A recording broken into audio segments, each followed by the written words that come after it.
Hello, we're here in order to learn how to use the scan tracker in the Albert 2 software.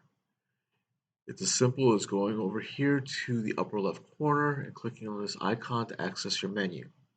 You're going to go to Settings and you will go to Setup. Under your setup options, you have Scan Tracker Setup. Once that's selected, this is what you have here to work with, and it's pretty straightforward. You want to use your scan tracker? Select Yes. Do you want to show your rep list? You can select Yes. If you don't, you can select No. You want to add somebody, you have to create a 4-digit code. Preferably, you could use an employee ID if it has 4 digits. Otherwise, you can make one up. We're going to go with, and instead of entering a full name, which you can also put initials. And then you just add them.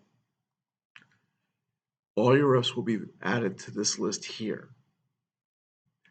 For this to be fully realized, you're going to have to go over here to your store setup and then select Submit and then Close. From there, type in your access code and hit OK. And then you can begin your scan. Please stand on the It's that scanner simple. with your hands comfortably by your side.